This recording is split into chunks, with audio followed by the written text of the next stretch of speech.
Hello, you amazing people. Welcome back to another video. First thing off the bat, I'm going to say this video is not going to have any music in it because I've gotten some complaints in the past. Let me know if you like music, like if you prefer it, or if you would just rather this utter silence and maybe some awkward furnace noises in the background. Secondly, here are the first 3 comments on my last video. I swear, yeet yeet, you are always number 1. You're amazing. I don't know if anyone can compete for your place, but good luck to you all. Thirdly, comment of the day. This one made me smile. And without further ado, let's get into today's r/malicious compliance.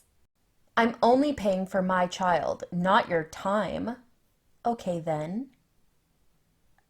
EM brings along her kid to work unannounced.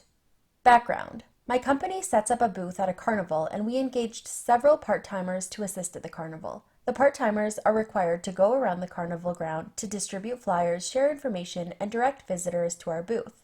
The story. On the day of the carnival, after setting up, I met up with the part-timers to prepare them for the day. Out of all the part-timers, only EM was late. She mentioned she will be 15 minutes late, but it was closer to an hour. As we couldn't wait, I briefed the others and deployed them for the day. When EM arrived, she had her kid in tow, 5 to 6 years old. Due to job nature, we can't have her lugging her kid while working. EM knew this. My husband couldn't handle the kid, so I had to bring her along. I can't have you working with your kid. It's not my problem. If you don't like it, get someone to watch over him. My colleague, C, who was watching this unfold, offered to watch over her kid. He was only required to help out during the start and end of the carnival, so was entirely free during the event. I thought, all right, since he was free. I can watch over her, get her some food, watch some shows, play some games, but you'll need to pay me. Whatever, but I'm not paying you for your time, only for my kid. Sure.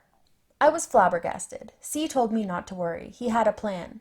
Once EM started working, C brought EM's kid systematically through every single booth throughout the entire carnival. It was the kid's dream come true, and I believe her best day ever. Whatever she wanted to eat, C bought. She saw a lot of the shows and won many prizes. Since C had a staff pass, he didn't need to pay for the shows, only for the kid. At the end of the carnival, when we were clocking the hours worked, EM had the nerve to insist to be paid full, even though she was late for almost 1 hour. She said that because of various reasons, mainly due to her kid, she would have been early, but she was ranting and I didn't really pay any attention, as I was tired and I don't decide on the pay. But it was about how I will never understand as I don't have kids and how she deserves it because she was a mother. My manager nearby winked at me and took over. He said he was very pleased with the day's sales and how we are very supportive of her and we should give kids the best. He told not to worry about the hours she worked and EM will be paid in full. After hearing this, not even a single thanks from EM, she declared in a loud voice, "At least someone understands." She had this condescending and victorious look on her face. Thankfully, it didn't last long. The sucker punch for EM was that EM's kid spent roughly $100, and with EM's pay at $15 an hour for 8 hours is $120, she made a whopping $20 for the day. C made it a point to keep track of the expenses, receipts, tickets, stubs, etc., and took tons of photos. Of course, EM threw a fit, but with the amount of evidence and her daughter vouching for all the fun she had, EM had no case except to yell, "I'm not paying for this!" grabbed her daughter and stormed off. We look forward on payday when we issue her a check of $20 after subtracting the amount her daughter spent. So sorry to disappoint you. Short but sweet. I'm the manager of a store and I had vacation last week.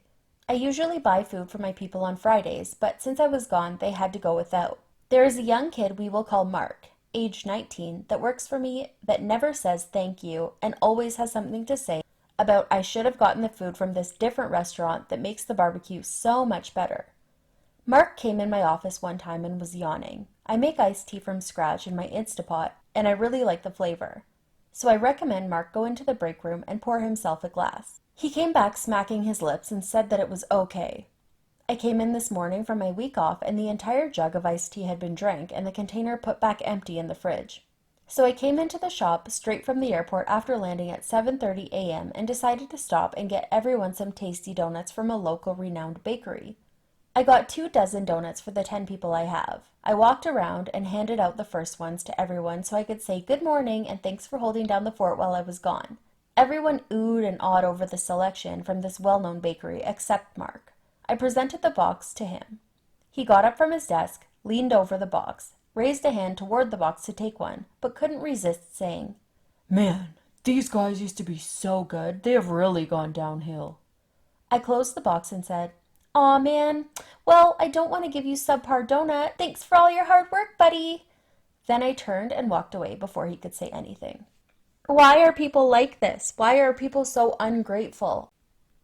Not my money.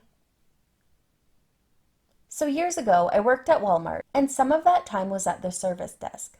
Everybody knows that's where all the Karens go to raise Cain.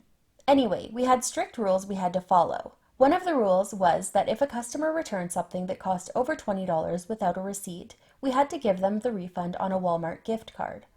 If the customer wasn't happy with anything we said or did, they asked for a manager.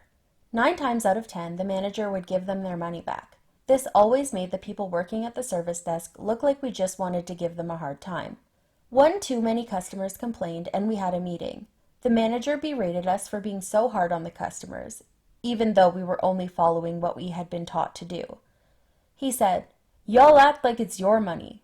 So I got mad. Not long after the meeting, a person walked in without a receipt, and I gave them over $20 cash back. An assistant manager just happened to be passing by. He asked if I had given their money back even though they didn't have a receipt.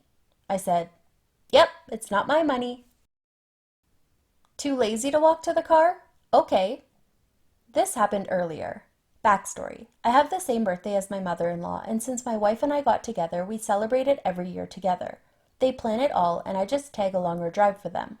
This year, my mother-in-law invited her brother and his family, wife and son, to a lunch at one of the big malls here in my country, an hour drive from where we live. Since it is the weekend, traffic and parking is a real pain. I managed to park near an entrance to the mall, which is really hard to come by. With perseverance and patience, I found a parking spot which isn't too far, probably 100 meters by rough estimate.